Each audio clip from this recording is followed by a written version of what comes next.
Be prepared with a plan.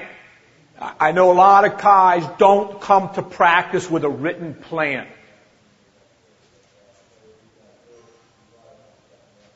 I can't do that. I don't know how someone does that. I have been accused of over-planning. But how do you address and keep track? Because you know when you get to practice, something's going to set you off. You know, what is it? And then you lose your train of thought, or you see something else that you really weren't dealing with, and you go in a different direction. And there's times sometimes that may have to happen, but more often than not, what you prepared the night before when you were sitting down without the weather, without kids, without anxiety, without pressure, and that's probably what you need to deal with. But write down your practice plan. Have it timed out. Two things I do, and I'll show you a practice plan in a little bit. Two things I do in my practice plan. I have a time of day, and I have the amount of time each drill should take. Because if I have just the time the drill should take, if I go over, I'm really screwed at the end of the day because I have a bunch of parents who are waiting to pick up their sons. So I have the time of day on there as well as the amount of time I spend on that drill or that part of practice. Also, if you have managers, let your managers have a practice plan and teach them where balls go, where goals go on certain drills so they can prepare for that. Also, if you've written practice plan and it's distributed, and again, all my coaches were outside the school when I was in school, all my coaches knew normally by 11 a.m., because the kids let me know by 10 if they weren't in school, by 11 a.m., they'd get a practice email to them. So then that coach would normally call me in the morning and say, Matt, I think we should do this. Hey, Matt, I would like to do that. I'd throw it in there. Then they get the practice plan. If they have a question about it, they can call me. One of the things that I really struggle with, and this comes a little later on, is coaches spending time together during practice. During practice, you're there to coach the players, not talk to each other. Your coaches should spend very little time standing next to each other or talking to each other during practice. Especially during stick work. I got a job one time as a head coach. I inherited 2 assistant coaches, and I asked them to write down the 5 strengths and the 5 weaknesses they think this team has. Number 1 on both of them was stick work. And we met in meetings. They told me their stick work's awful. And it was like all I ever heard was how bad the stick work was on this team. So the first practice I designed was an hour of stick work. Different stuff. Was an hour of stick work. We stretch, blow the whistle, start doing the stick work. I turn on. Those 2 coaches are talking to each other. They're not coaching the kids. Well, no wonder the stick work's not good. Because when you coach this team and their stick work is bad, they're not getting any coaching. If that's a great weakness, why aren't you coaching them during that time? You watch most youth and high school practices during stick work, coaches are meeting in a circle talking to each other. Trying to figure, okay, what do you want to do today? I think that's a real mistake because a couple of reasons. One is you're not prepared. 2 is there's nothing more important than stick work. And if you're not coaching them during that time, you're telling them it's not important. You just told your players it's not important what drill you're doing right now. And there's nothing more important to coach than stick work. Because if you can't catch and throw, you can have all the complex defenses, offensive, and you're not going to be very good. So I think that's something I purposely get a walk away from our coach. And I tell our coaches, get away from each other. In particular, just walk around. Coach the players during this time. No coaching clusters. This is a practice plan. This is actually the first practice that we had last year at St. Mary's after cuts were over. And this may go to show you how short memory I am. All this stuff down here is what I want to tell them.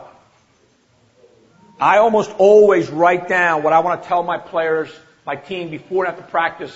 I put it on my plan. I also put when we're practicing next. Practice the next day was at 6, 8:30 at night. Remind me, we've got to take pictures on Saturday at 9 o'clock in the morning. Friday, we're at 6:45. I put all these reminders down here. I can't remember my own phone number. I'm not sure I remember all of this. Okay? So it really helps me make sure I don't forget to get messages to them. How often do you get in your car and go, I forgot to tell them?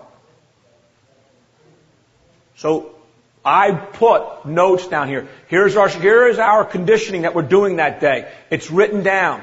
Because one of the things I learned from a team one time, about halfway through the year, one of the kids comes in and goes, Coach, our conditioning we do? He goes, it's all based on how well EMO plays, because you coach EMO, and if EMO scores a lot of goals, we don't run much. If EMO gets their asses kicked, you run us into the freaking ground. So EMD started letting EMO score because then they wouldn't run. You have to have a plan so how you are feeling emotionally doesn't affect, maybe beat you guys up too much. Have a plan. I'm not a believer in making guys run. I don't. My team's not practicing well and they're not paying attention, not working hard. I take that blame. That's a fault of mine. Not a fault of theirs. That's a fault of mine. The coach. Your team's not practicing well. They look lethargic. It's probably because we practiced the wrong things. We communicated wrong. Maybe their legs are tired. Normally, I would say 90% of the time, if the practice is going poorly, that's a fault of the coach. And you have to go, what have I got? How do I change this? Not the get on the line. I also don't, this is early, I almost do no conditioning after the first week of practice. Because it goes back to, I don't want to sacrifice the opportunity to do stick work just to run. If we just run, it means we're not catching and throwing. So we do a lot of disguise running, stick work at the end of practice, where they're running, but they're throwing and catching. I don't feel there's enough time in the day after the first week of practice to ever sacrifice any time to catch and throw. You want to condition them, make them catch and throw when they're doing it. Put time limits on, whatever it is, but we do very little conditioning. This is early. This is a practice that's more, let me back up. And what we do is, I'll give this a little bit, here's our lapse time, how much time should occur, and the time of day. That was really hard for me coming from college to high school also, because I forgot that most of these kids don't drive. So I was having parents sit in the parking lot at school for half an hour because I just wanted to get what we practice, the old Lou Holtz thing. We're going to have 2 good hours of practice today no matter how long it takes. In high school, you have to practice for that time. When you tell your parents practice ends at a certain time, it needs to end at that time, so not sitting in the parking lot and yet creating enemies in moms and dads sitting in the minivans. Your practice needs to end at that time because they have I have kids in high school. My wife wants to kill our girls basketball and our girls soccer coach because she's going to pick up somebody and she knows she's got to get there at 6:30 because she has something else at 6:45. That coach ends practice at 6:50. The world's coming to an end. So you really need to end practice on time. So this is you see also we do things in small groups. This is 20 minutes of conditioning. Again, this is very, very early. We would not normally do that. Everything else is in basically 10. We try not to do anything more than 12 minutes at a time. If I feel we need to do something for 20, we would do it for 10, do something else for 5 or 10, and then come back and do something for 10. I think kids get bored when you do things for a long period of time. They get bored. And they don't have to pay attention. If they know they're only going to have a couple opportunities to show the coach and know what's going on, they're going to pay attention more. So we do things, our stick work, we used to do them 10. You can see this here, this Saint drill, everyone 8. We even reduced that to, we thought maybe at the end of the year, Saint drill, a couple of stick work drills we do, we reduced them to 6 minutes. If the lines are short, 6 minutes, boom, go, run, fast, go. Let's go something else. Let's go to something else. So the first couple of weeks of practice, you may be teaching the guys what the drills are. So when you say, we're doing Saint drill, they know what it is. We tell them, we're going to teach you the drills. You have to remember the names and how they work. They don't do a great job, but they do a good enough job with it. Okay, so we try to do things for no more than 8. Maybe at stick work, you'll see here breakouts 10 because we stink at them. This goes back to clearing. And you can't do enough shooting. Alright, so this was I talked to them. This is the stretch on the field by captains. And then we did stick work. And we did defense, attack committees, and everyone did Saint drill. We went right into full field clearing. This was a team last year. This is last year. This team I went into last year saying our defensemen are clueless how to clear the ball. None of them played the year before. So the very first practice of the team, we did breakouts after we stretched. We went to that's a stick work drill. We went to sideways, which is a fun drill. We then did fundamentals. Then we switched to middies. Then we do a small group defensive. Everybody calls it defensive. But it's sort of like a 4-and-4 drill. Conditioning, done. It's pretty quick. It's an hour and 15 minutes. This is a practice a little bit later in the year. And you can see the breakdown and communicate. That's my theme for those 2 days for the next opponent. Was break down and communicate. So I put it there so I know those are words I want to repeat a lot. Those are our points of emphasis when we're playing defensively and we're playing as a team. This is a reminder to me we're going to have a break because of Easter. We can't do anything Thursday, Friday, Saturday, Sunday. So relax, get some running in, and this is the time we're going to practice. This is my groups for ground ball stations. We don't have any ground ball stations on here, but it was left on from the practice before. So if I'm going to do something, the kids are broken up, I have it typed up ahead of time. It's not going, okay, you go there, and it gets all sort of goofy. And my numbers aren't right. I got the wrong kids playing. All of a sudden I got my 7th and 8th attackman against my 1st and 2nd defenseman.